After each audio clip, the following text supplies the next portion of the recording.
the first thing is stay alive. The second thing is achieve victory. Okay. And in melee, the secret third thing, which is 2.5, is keep the homies alive.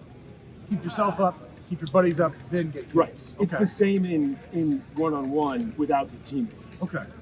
So I shadow box parry as much as I shadow box throwing shots. Okay. And without stabbing, there's like 2.5 shots in Longsword.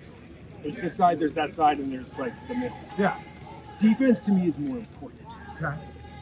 With that philosophy in mind, this is like how I start my solo practice. Basically every time I do it, which has been like several times a week for several years.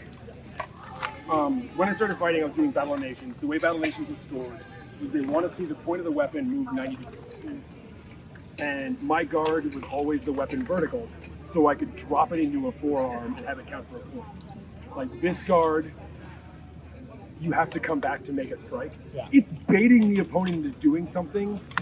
I like you don't know if I'm attacking or defending, like Super Ninja One. Like, this is how I fight. Yeah. Elbows in, Queons at lower solar plexus height. Like, as you get tired and this happens, your forearms become targets. This is uncomfortable. You'll get used to it. The narrower this is, the harder your forearms are to snipe. They're always the closest target you have. You get you have to be protecting your arms. I always fight right hand top, and I always fight right foot forward. Like, Okay. there are people who switch hands. I never do. Like, this is just how I fight. And like in stepping, I'll end up like this. But when I recover, I always recover to my my right hand on top, right foot forward. Like, this is my Keep fighting that style. leg out. This is how I fight Sword and Shield. Like, this is how I water ski. Like, I'm goofy. This is comfortable for me. This really is. Like, the right-handed pugilist stance feels as backwards to me. This is how I fight. But I think that it's mechanically correct for Longsword to have your top hand match your front foot at all times, because otherwise you're twisting against your own core and it doesn't flow properly. Like, this Flows nice. Well, with this foot forward, you're twisting yourself backwards. This way, you're twisting yourself with your body's natural movement. So if you switch everything, and I just don't. So, the solo practice starts first with very quick Queon blocks to the hands and forearms. The count of 1 is returning to guard. 1, 2, 3. 1, 2, 3. And I would start by doing 2 sets of 25 on each side. When I started in Battle of Nations, the gauntlets were legal targets. So you're blocking your nose. Okay, yeah. And I believe that the eye is returning to that. So you have to start blocking your hands again. This gives you slight motivation to tilt your blade forward a little bit, because now the Queon is covering more gauntlet. I heard a rumor, I haven't read it on the website yet, but you block your hands by twisting the blade completely to one side and back. It's not 1, 2, it's 1. Then, and I recommend as highly as possible, doing this in front of the mirror. Practice the block to the side. Do it in front of the mirror to make sure you're going out past your Queon, past your pauldrons and past your helmet.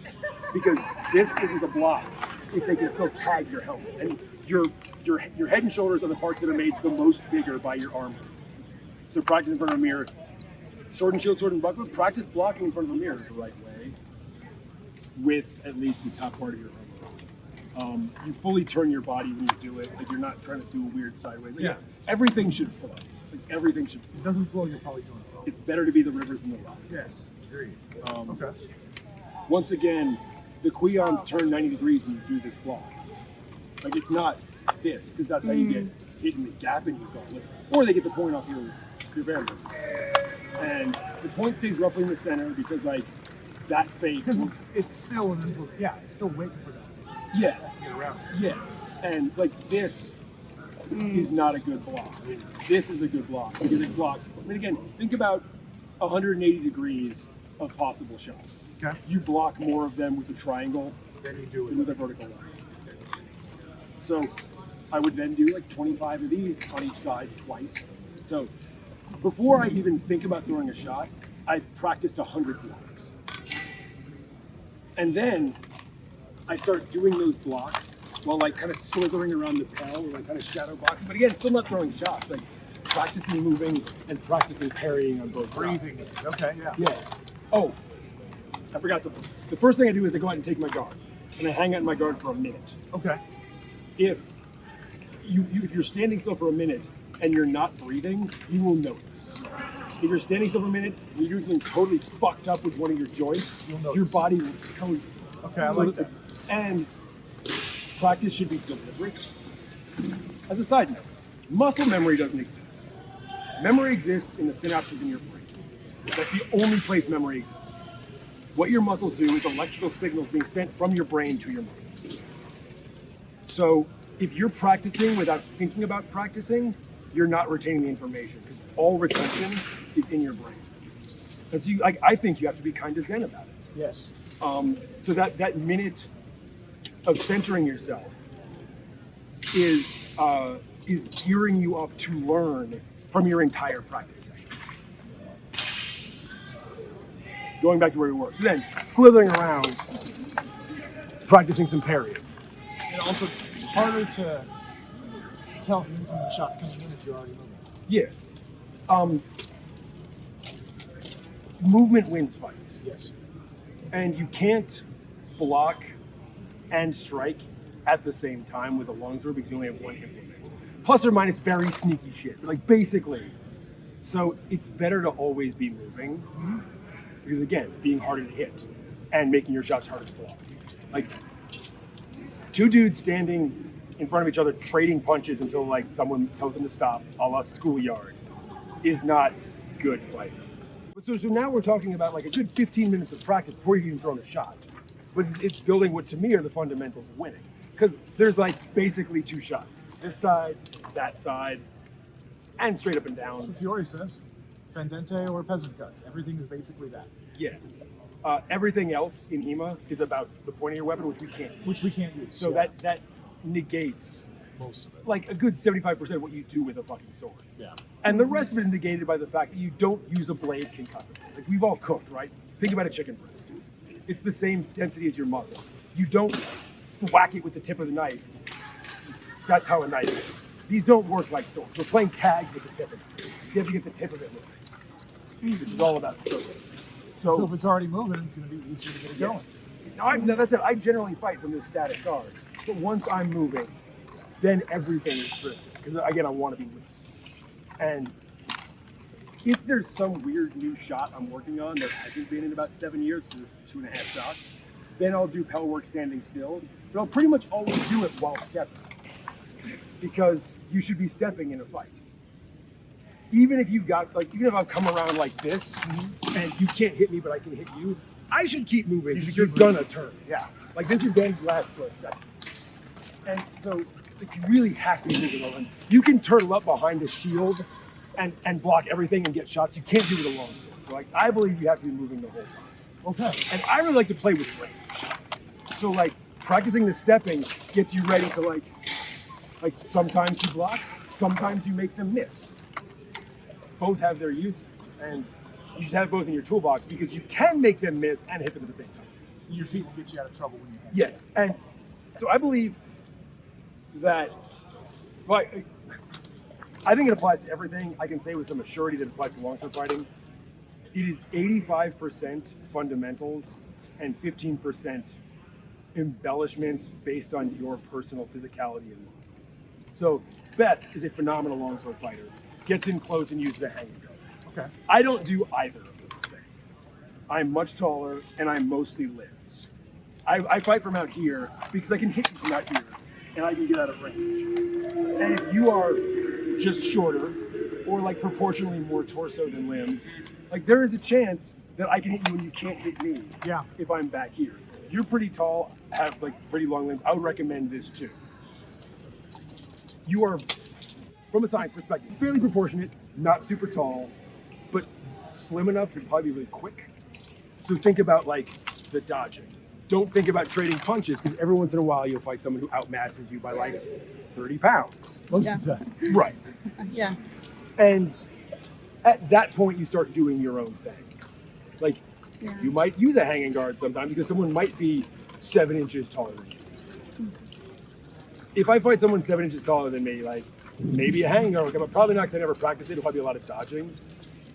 But that is something you will encounter that I will basically never encounter. So it might behoove you to sometimes do this and counter punch.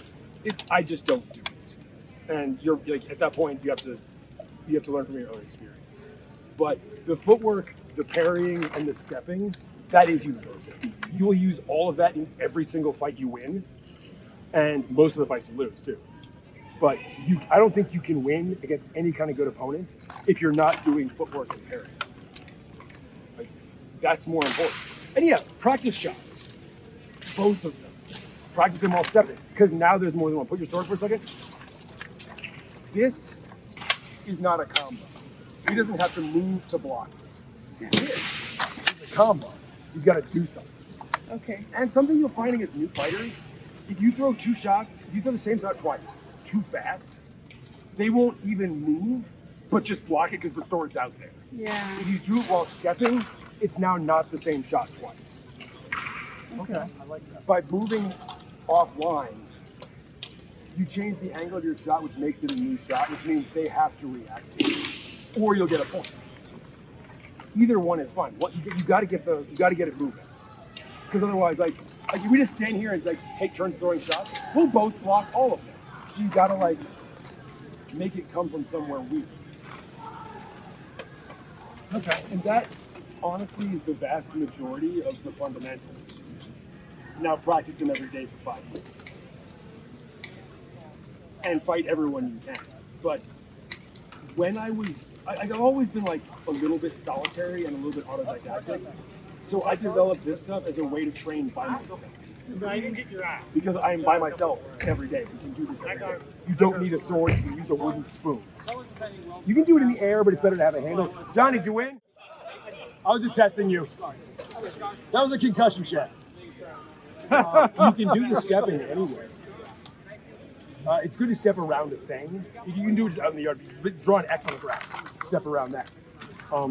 Look at a cross in the sidewalk panel. Step around that. Shimmy around the corner in your kitchen in the hallway. Like just practice doing that. Fight people when you can. Throw shots at a opponent when you can. But I believe that the stepping drills and the parrying practice, particularly in the mirror, to make sure you're getting out past, in your case, fairly large pauldrons, like, because that'll tell you if you're blocking enough. And then you do it enough times that the thing we call muscle memory will kick in, and you can do it in a t-shirt because you're just doing it far enough, so you're used to what you've practiced. Yeah. Like, there's a reason that dance studios and martial arts studios have mirrors. Yeah. Mirrors are phenomenal teaching tools. They show you what the opponent's saying. Yeah.